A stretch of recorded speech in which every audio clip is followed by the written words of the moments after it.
नमस्कार। CC online classes में आपका हार्दिक स्वागत है। आज हम कक्षा 11वीं के अंतर्गत पढ़ने जा रहे हैं नमक का दारोगा अध्याय का तीसरा पाठ। पूर्व की कक्षा में हमने पढ़ा था कि अलोपीदीन को गिरफ्तार कर लिया जाता है, इस कारण वो बेहोश हो जाते हैं, उन्हें अदालत में पेश किया जाता है। तो उसी समय की घटना घटित होती है कि किस प्रकार से लोग आपस में बातें करते हैं। दुनिया सोती है लेकिन रात्रि को भी कोई घटना घटित होती है तो सवेरे तुरंत चारों तरफ फैल जाती है।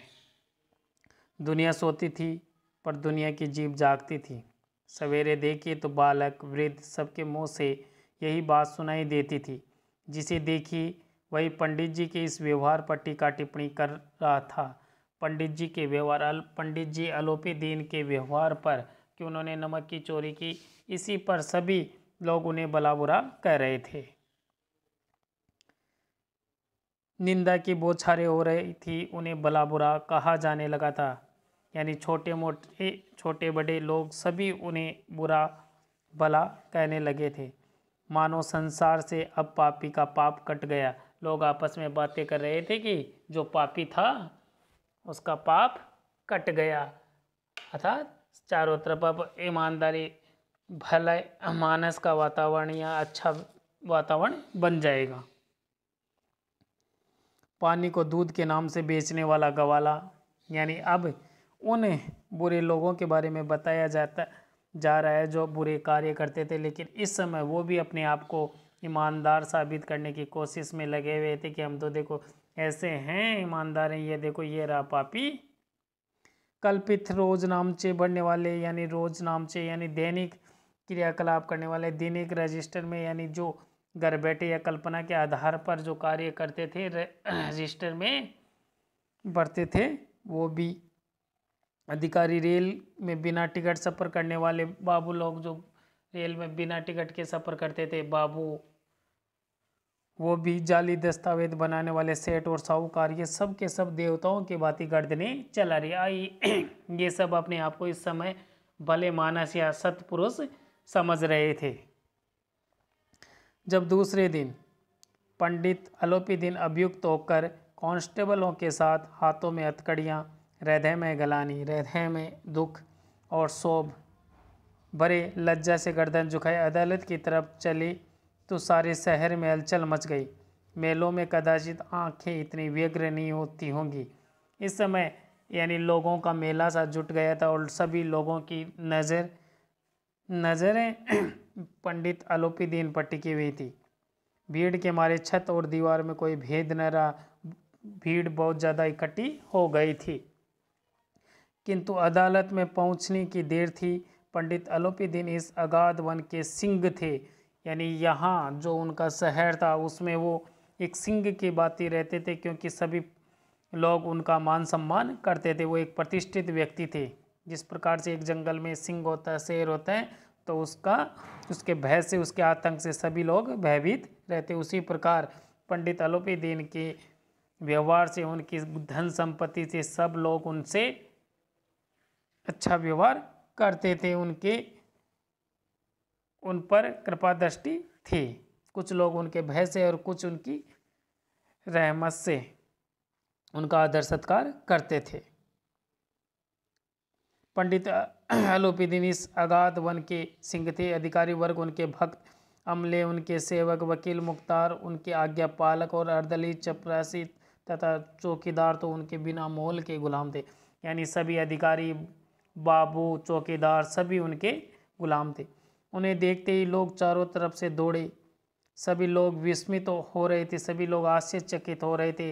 इसलिए नहीं कि अलोपीदीन ने ये कर्म किया था, इसलिए नहीं कि अलोपीदीन ने नमक की चोरी की थी, बल्कि इसलिए कि ये इन कानून के पछड़ों में पड़े कैसे, इन्हें गिरफ्तार किसने किया, ये गिरफ्तार कैसे हुए, क्योंकि इनके पास तो इतनी धन संपदा है, इतनी धन दौलत है, और इनके वाचालता है, ये भी वाणी में भी निपुण हैं, और अपने यानी धन दौलत तथा अपनी वाणी से सबको अपने वश में कर लेते हैं।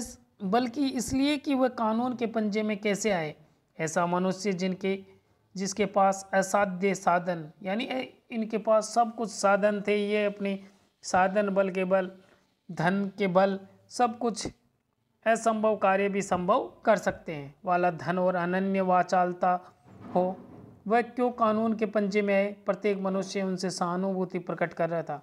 बड़ी तत्परता से इस आक्रमण को रोकने के निमित्त वकीलों की एक सेना तैयार की गई।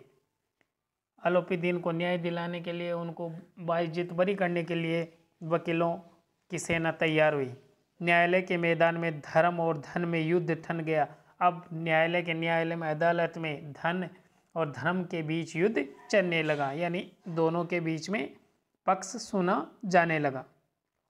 वंशीधर चुपचाप खड़े थे। उनके पास सत्य के सिवा न कोई बल था, न स्पष्ट भाषण के अतिरिक्त कोई शस्त्र गवाह थे, किंतु लोभ से डामाडोल वहाँ पर सभी लोग उनके अलोपीदीन के मेहरबानी से उन्हीं की जी हजूरी कर रहे थे, उन्हीं का बोलवाला था। पंडित मुंशी वंशीधर के पास न कोई गवाह था, न कोई सबूत था।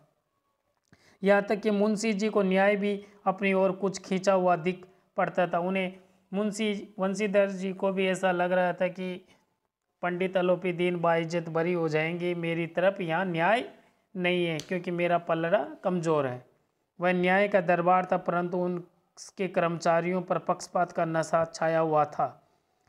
किंतु पक्षपात और न्याय का क्या मेल? जहाँ पक्षपात हुआ, न्याय की कल्पना नहीं की जा सकती। मुकदमा शीघ्र ही समाप्त हो गया।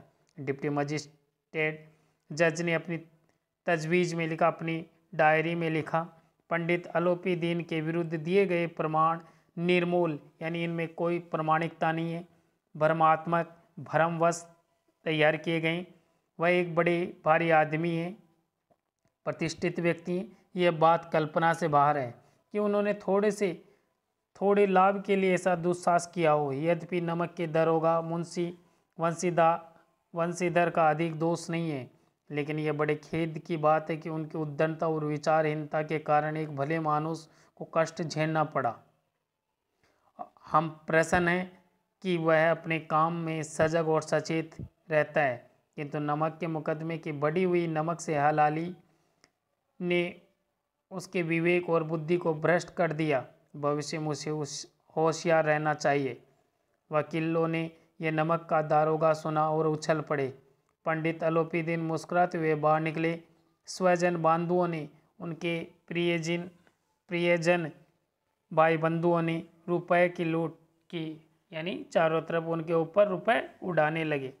उदारता का सागर उमड़ पड़ा। सभी उनको मिलकर बधाई देने लगे।